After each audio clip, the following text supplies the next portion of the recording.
President of Ukraine Volodymyr Zelensky is directly threatening Belarus. Lukashenko has only a week to stop helping Russia in the war, otherwise the armed forces of Ukraine will do it themselves. Belarusian propagandists are predictably in a real panic. You have a week to sober up. A week. You can barely pronounce your words anymore. You've completely lost it. Threatening Alexander Lukashenko. You actually dared. The President of the United States of America, Donald Trump, barely returned from Europe before he scandalously lashed out at those very European leaders. He insulted the Prime Minister of Italy, Giorgia Meloni, and demanded that Europe give America the notorious $350 billion that Joe Biden supposedly gave to Ukraine for the war. Take our military, we just pay us. Us. The President of the United States of America, Donald Trump, barely returned before he lashed out at the European leaders. Meanwhile, new details have emerged about how European leaders, together with Volodymyr Zelensky, were holding secret negotiations with the Russians behind the backs of the Ukrainians. And now the President of the European Council says that this is normal, supposedly that it is necessary to have a dialogue with the Russians even if the Ukrainians don't know about it. And now we have a familiar mediator back in talks to end the war. It's the President of Brazil. President Donald Trump. I'm Alexei Pichi, and we'll discuss these topics together. So, the global media barely had time to report on how the Europeans managed to persuade Donald Trump regarding Ukraine and Europe. When Donald Trump himself, upon returning to the United States of America, once again lashed out at the Europeans with criticism and insults. Today, the Italian Minister of Foreign Affairs, Antonio Tajani, cancelled his official trip to the United States of America that was scheduled for June 21 and 22. In diplomatic language, this is quite a strong protest. And this happened after the President of the United States, Donald Trump, in an interview with the Italian TV channel LA7, claimed that Prime Minister Giorgia Meloni allegedly begged him for a joint photo at the G7 summit in the French town of Evian-les-Bains. And he added that he no longer wants Meloni to be his admirer and friend. Well, let's stop here and I'll explain what happened. In the interview with LA7 published back on June 19, Donald Trump claimed that Giorgia Meloni was practically running after him at the summit in Evian and begging him for a joint photo, and he agreed only out of pity for the Italian Prime Minister. Next, I'll quote him. "I could have chosen not to do it, but I felt sorry for her. She was probably happy. I'm happy that I just talked to her." Meloni immediately responded on her X social media account, calling Trump's words pure fiction. Next is her quote. "Honestly, I'm shocked. I don't understand why the President of the United States behaves this way with his allies, and this isn't the first time. It's sad that Trump doesn't show the same determination toward the enemies of the West and behaves much more accommodatingly with their leaders, but he should remember one thing. Neither I nor Italy ever beg anyone." Trump didn't calm down and, waking up today, immediately posted a new message on the social network Truth Social. He repeated that Meloni kept asking to take a picture with him and added that she is rapidly losing her popularity in Italy. Supposedly, a photo with Trump allows her to boost her ratings. Without it, he says, she's basically a nobody. So what's he so upset about? That's the case with Donald Trump, and why is he attacking Meloni like this? I'll go on to quote him, which makes everything clear. Her popularity in Italy is falling, possibly because she rejected the United States of America, a country that truly loves and protects Italy, when we didn't let Iran get nuclear weapons. She didn't even allow us to use Italian airfields and runways. This created huge logistical problems for us. And now, after the United States of America achieved a military victory over Iran, she wants to be friends again to improve her ratings. No, thank you. But as they say, that was just the beginning. And at this point, hardly anyone is surprised because Donald Trump looks like a grumpy old man who, basically insults almost everyone. And American media, have even started running rankings and columns where they actually count how many there are. There are still some leaders in the world whom Trump hasn't insulted yet, and this list is already down to a minimum. And you'll be surprised, or most likely you won't. But on this list of people whom Trump hasn't insulted yet, it's mostly war criminals and dictators like Xi Jinping, Vladimir Putin, Alexander Lukashenko, Khamenei, and so on. Those are the ones he doesn't insult. And he just yells at the allies like a grumpy old man, and he uses pretty foul language. But again, that was just the beginning. Yesterday, Trump was showing everyone his new main presidential plane. This is the very plane that was gifted to him by Qatar last year.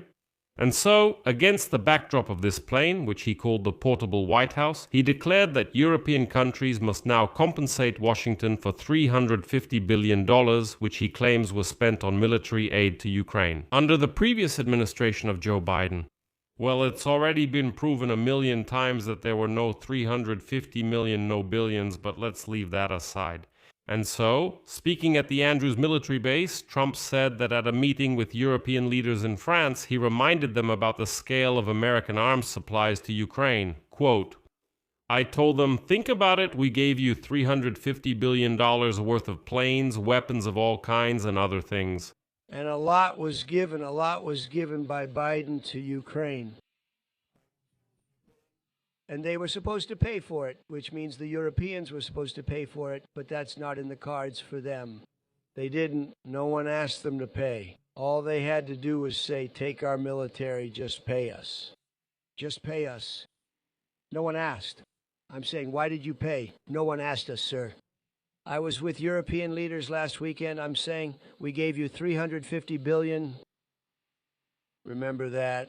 To be continued. 300 weapons of all kinds and other things. And they said, why?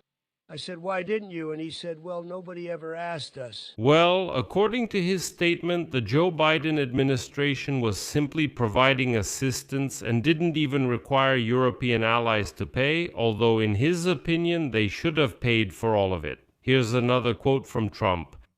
All they had to do was tell the Europeans, just pay us. But when I asked the Europeans why they hadn't paid, they answered, but nobody asked us, sir. Well, let me remind you that in February 2025, Trump had already criticized the lack of proper accountability for American aid to Ukraine, estimating the U.S. contribution at more than $300 billion later. This amount grew to $350. And back then, more than a year ago, the president of Ukraine, Volodymyr Zelensky, completely refuted these figures, clarifying that I emphasize the total amount of all aid at that time for Ukraine was about $320 billion, of which approximately 120 were financed within Ukraine. And about 200 billion were divided between the US and European allies.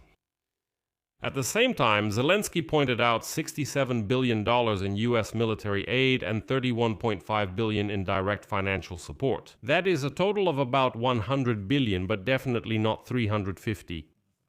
And for a year now, Ukraine hasn't received a cent of aid from the U.S., and all the weapons are bought from the U.S. by Europeans and then transferred to Ukraine. Meanwhile, Ukraine and Europe have restructured all their supply chains so much that they're no longer trying to curry favor with Donald Trump. Let me remind you, in the previous episode I already talked about how Macron basically publicly stated that yes, Donald Trump in Anchorage, Alaska on August 25, 2025. He really tried well just to hand over Ukraine to Vladimir Putin, to give him Donbass, to give him Crimea, and so on. Many people wondered, how was Trump even planning to give Donbass to Putin without Ukraine's consent? How was he going to force Ukraine to give up these territories at all? This moment surprised many people, but I'll explain a bit. The situation that's unfolding in the Middle East right now is very similar. Because Trump, I emphasize Trump, the President of America, included obligations in his deal with Iran, for example. A commitment that Israel would end the war in Lebanon. Netanyahu says, what do we have to do with your deal? We are not obligated to follow it at all. But Trump stomps his foot, gets nervous, freaks out and says, why is Israel attacking Hezbollah in Lebanon again? I said that Israel would not attack anymore. Moreover, in the agreement that Trump signed with Iran, it is stated that Israel is obligated to withdraw all its troops from the territory of Lebanon. Did Trump ask Netanyahu or the Israelis if this could be included in the deal? No, he didn't ask. That's how brazenly, essentially, Trump conducts his diplomacy. But let's get back to Europe. The thing is, defense officials have stated that the United Kingdom is developing inexpensive long-range weapons that can be used in Ukraine without relying on the United States for components or data. This is very important. It is noted that in the coming months, tests of 3 ballistic systems from the 3 largest companies are to be conducted in the United Kingdom and Ukraine. These are MBDA, MGI Engineering, and Rotron Aerospace. And if the tests are successful, they plan to send them to the front as early as this year. Well, to put it briefly, the idea is to create a lower-cost version of the Storm Shadow missile for mass production. And now Bloomberg writes that the key requirement of the government in the United Kingdom is that the new missiles operate independently of the United States. And unlike the Storm Shadow, they will not contain American parts and will not require American data. And I should note here that in London, as in other European capitals, there is great concern about Trump pulling out of Europe. That's why they decided to become as independent as possible. Meanwhile, the president of Ukraine, Volodymyr Zelensky, is publicly threatening Belarus, and he gives Lukashenko a week to prevent strikes on Belarus. But before continuing with this episode, I want to ask you to subscribe to the channel, leave your comment, and be sure to like this episode. And I'll tell you that on the Patreon platform as well as on Telegram, I've created a closed community called Pizzi Insight. I invite you there for a small fee, where together we can discuss absolutely any topics, I answer your questions. There will be exclusive streams held there only for paid subscribers, and together with you we can discuss, for example, ideas for future episodes here on YouTube. There you can also ask me personal questions, and I will definitely answer you personally. If you just want to support me with a one-time donation, all the links and details for the exclusive community and for donation platforms are in the description of this video. I will be grateful for any support you give. And please subscribe to my social media. The links are also in the description of this video. For example, there I also post content that doesn't always appear here on YouTube. Well, let's continue. So first I'll show a video from a Belarusian propagandist. Azarenok is kind of like a Belarusian version of Solovyov, but on a smaller scale. Just look at how triggered he is. You have a week to sober up. A week. You can't even say words anymore. You've completely lost your mind. You decided to threaten Alexander Lukashenko. You worm-eaten louse. Alexander Lukashenko flew under NATO bombs, back when you hadn't even grown your little thing to play the piano yet. Alexander Lukashenko was building the army, defense, and missile forces while you were dancing for Solovyov on Channel 1. Together with Galkin. And then you got drunk. You drank yourself into a stupor and threw up. Aiga, what a bastard. And this is after Alexander Lukashenko once again extended a hand. He said, we need to stop the killing of Slavs. But you're not a Slav. A Slav is not a human. Just a louse, a nit. So, what happened? Volodymyr Zelensky stated that the so-called president of Belarus, Alexander Lukashenko, has only a week to remove the drone relays that are directing strikes by Russian Federation drones on Ukrainian cities. Or Kyiv will do it. No need for unnecessary words. Today he has repeaters on his towers.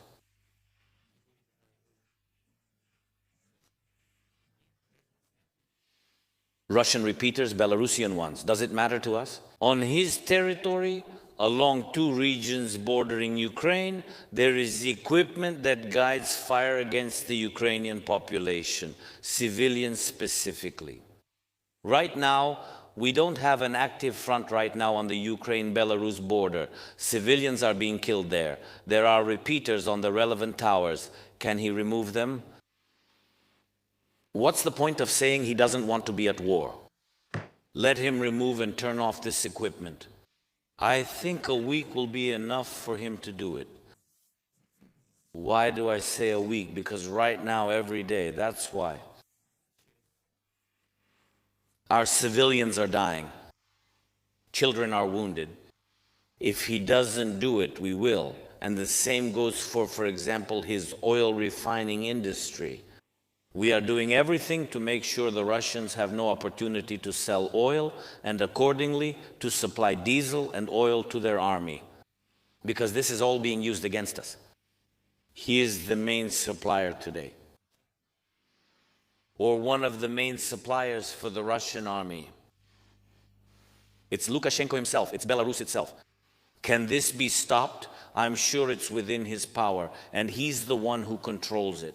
These were responses to Lukashenko's answers when he apologized for his words about Zelensky. Well, according to the Ukrainian president, Belarus is one of the main suppliers of oil for the Russian army.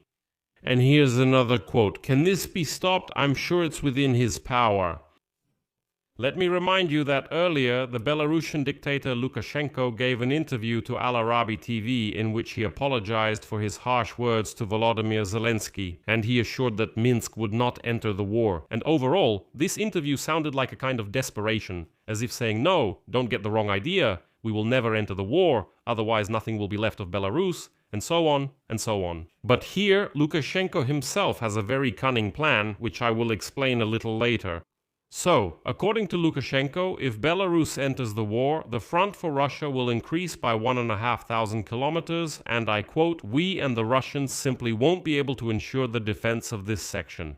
Lukashenko also admitted that Belarus is very vulnerable militarily and is completely exposed to the Ukrainian military. So, if they want to, and I quote, if they want to, the Ukrainian armed forces could target the main vital infrastructure of the country. Well, that's what he means.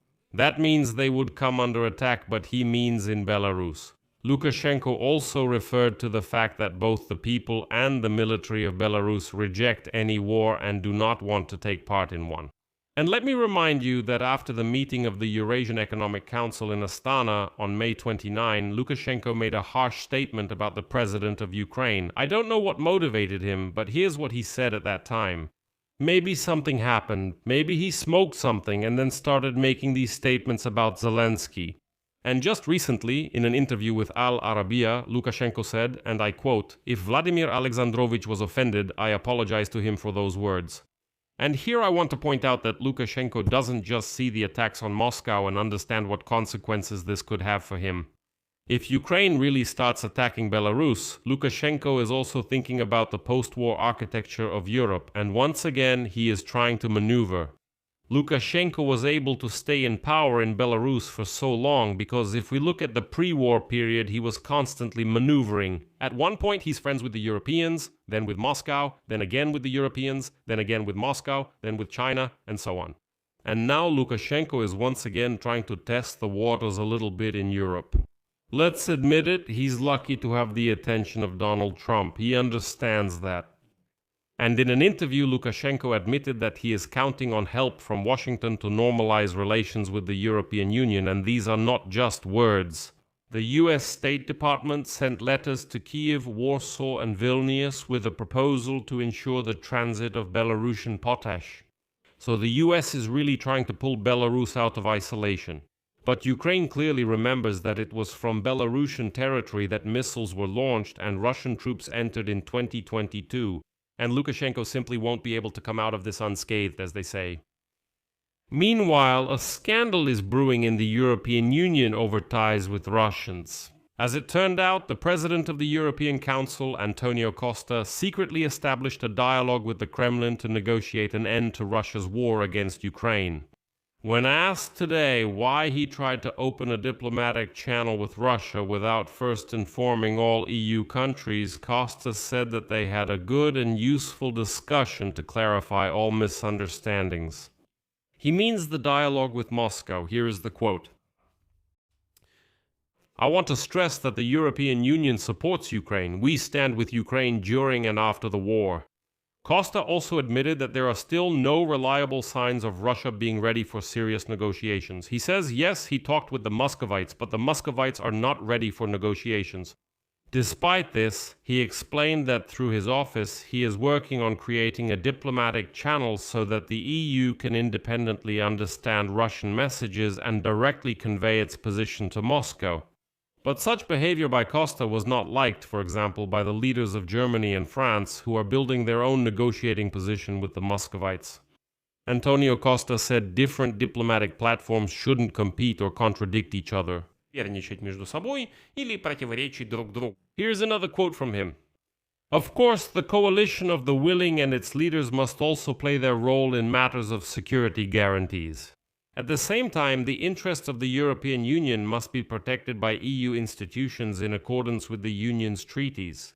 But I would note that for several months now, the EU has been discussing whether it is even worth establishing contacts with the balding dictator Vladimir Putin, what those contacts might look like, and who should conduct such a dialogue at all. Thus, during the summit in Brussels, French President Emmanuel Macron and German Chancellor Friedrich Merz were essentially skeptical about Antonio Costa's initiative to establish contacts with the Kremlin, directly, on behalf of the entire EU. The head of the European Council acted on behalf of all 27 EU governments, however. Some other European leaders supported him specifically. His position, that is, Europe is now completely divided into two camps. Some support the idea of Macron and Merz that Moscow needs to be pressured as much as possible and force those unwashed Russians to sit down at the negotiating table. And the other part says, look, Antonio Costa is already negotiating well with the Russians, so maybe there's no need to apply pressure. At the same time, Polish Prime Minister Donald Tusk stated that Poland will never agree to a situation where decisions on security and relations with Russia are made by the largest countries without Poland's participation.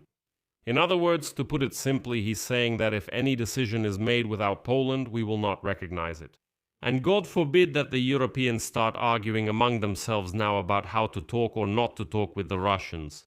Earlier, there was information that Ukraine and the US are holding daily talks, and the Americans have already re-established unofficial contacts with unofficial representatives. So it's already obvious that negotiations with Moscow are indeed taking place. Lastly, I'll share another interesting news item. Volodymyr Zelensky agreed to the initiative of Brazilian President Luiz Inácio Lula da Silva to help promote a peaceful settlement of Russia's war against Ukraine. The leaders met on the sidelines of the G7 summit in Evian and discussed restarting diplomacy. That's where Lula suggested contacts with the embassy. Permanent members of the United Nations Security Council, he said, I can talk to all of them. Zelensky called on US President Donald Trump to resume mediation and organize a meeting with Vladimir Putin, which the Kremlin is currently ruling out. But Lula da Silva noted that previously Kiev had not shown interest in his initiatives, but now has agreed. And he has already spoken with all the leaders of the UN Security Council's Permanent Five, that includes Russia and China. And he intends to have further contacts. Let me remind you that earlier, Lula da Silva, together with the Chinese, had already proposed a peace initiative in 2023 and 2024. But it came to nothing. Now, the idea is that Lula da Silva is actually in contact with both the West and with Moscow and Beijing. And that's why, within the framework of the UN Security Council, he could actually bring all sides into contact in an attempt to organize some kind of negotiations. So now, as we can see, all kinds of diplomatic tracks have become active in order to really try to hold some more or less constructive negotiations with the Russians by winter. I'll leave it at that. Share your opinions and conclusions in the comments below this episode. Subscribe to the channel, hit the bell, and don't forget to like. If you want to support the work of this YouTube channel, you already know what to do. All the links and details for that are provided. Instructions for leaving a donation are in the description of this video. I will be grateful for any support you give. That's all for now. Take care of yourselves. Bye everyone. Bye.